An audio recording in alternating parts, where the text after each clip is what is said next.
तो आज मैं पढ़ा रहा हूँ डीएनए रेप्लिकेशन। डीएनए रेप्लिकेशन में सबसे पहले हमें ज़रूरत होती है पेरेंट्स स्ट्रैंड की। पेरेंट्स स्ट्रैंड यहाँ पर है, इसके दो स्ट्रैंड होते हैं 5 प्राइम टू 3 प्राइम, और दूसरा जो स्ट्रैंड होता है वो होता है 3 टू 5 प्राइम, और दोनों के बीच होता है बॉन्डिंग, और उस बॉन्डिंग को कहते हैं हाइड्रोजन बॉन्ड। तो दोनों स्ट्रैंड हाइड्रोजन बॉन्ड से जुड़े होते हैं। तो मान लो इसे हमें नया डीएनए बनाना है, या सेल चाहता है कि इसके कॉपीज बने, नए डीएनए बने, तो सबसे पहले क्या होगा, इस बॉन्ड को तोड़ना पड़ेगा। जो काम करता है हमारा हेलिकेस एंजाइम। हेलिकेस एंजाइम यहाँ पे काम करेगा। हेलिकेस एंजाइम आकर इसको तोड़ेगा, और इस बॉन्ड को तोड़ने के कारण यहाँ पर हमें देखने को क्या मिलेगा कि हमारा ये जो स्ट्रैंड है इस तरह से एक शेप ले लेगा, क्योंकि इसके जो हाइड्रोजन बॉन्ड होते हैं वो टूट गए हैं। तो 5 प्राइम टू 3 प्राइम, ये 3 टू 5 प्राइम, और यहाँ पे हाइड्रोजन बॉन्ड को हेलिकेस एंजाइम ने तोड़ दिया है, जिससे एक स्ट्रक्चर बना है। इसको हम लोग बोलते हैं रेप्लिकेशन फॉर्क। इस पॉइंट को हम लोग बोलते हैं रेप्लिकेशन फॉर्क। और यहाँ पर चूंकि जैसे ही ये बॉन्ड तोड़ी गई है, तो यहाँ पर एक सुपर कॉइलिंग बन चुकी है, क्योंकि देखो बहुत सारे स्ट्रैंड यहाँ पे आके आपस में उलझ जाते हैं, उसको हम लोग बोलते हैं सुपर कॉइलिंग। तो सुपर कॉइलिंग को अब हटाना पड़ेगा।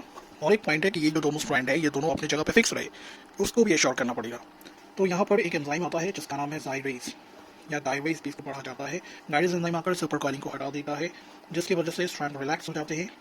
और यहाँ पे एक प्रोटीन आता है जिसका नाम होता है SSBP प्रोटीन।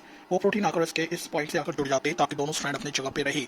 तो 5 प्राइम टू 3 प्राइम, ये 3 प्राइम टू 5 प्राइम, और यहाँ पे SSB प्रोटीन आकर अटैच कर चुका है, और जाइरस की वजह से ये सुपर कॉइलिंग अब हट चुकी है। ठीक है, अब ये काफ़ी रिलैक्स स्टेट में आ चुका है। अब अगला एंजाइम आने वाला है जिसका नाम है RNA प्राइमेस। तो RNA प्राइमेस एंजाइम आकर 3 प्राइम एंड पे प्राइमर सेट करता है। तो यहाँ पर हम लोग देखेंगे कैसे ये प्रोसेस होता है। यहाँ पे ऐसे आ गया, ऐसे आ गया। तो इसका जो 3 प्राइम एंड है यहाँ पर है, लेकिन इसका जो 3 प्राइम एंड है दूसरा स्ट्रैंड का वो यहाँ पर है। तो 3 प्राइम एंड पे प्राइमर बिठाने का काम करेगा ये अगला एंजाइम। तो जो है प्राइमर्स यहाँ पे हम लोग बैठाते हैं, प्राइमेस ये बैठाता है।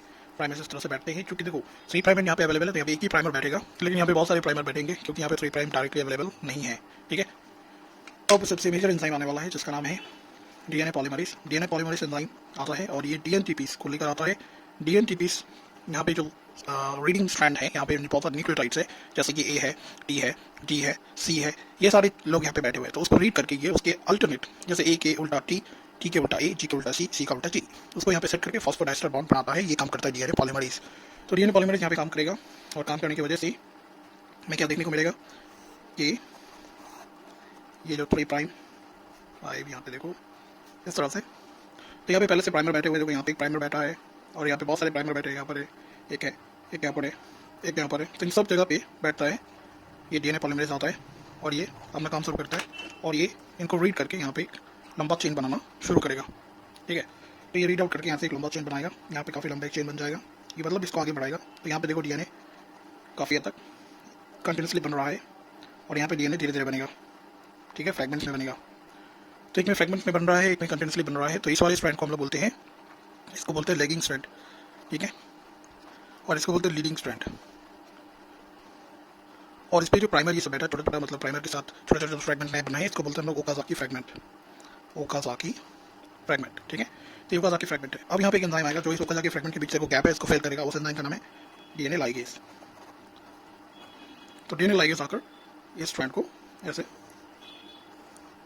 फिक्स करने से, यहाँ पे देखो ये वाला तो कंटिन्यूसली बन गया था पहले ही, बट ये अब बना है, अब सारे इसके गैप्स फिल हो चुके हैं।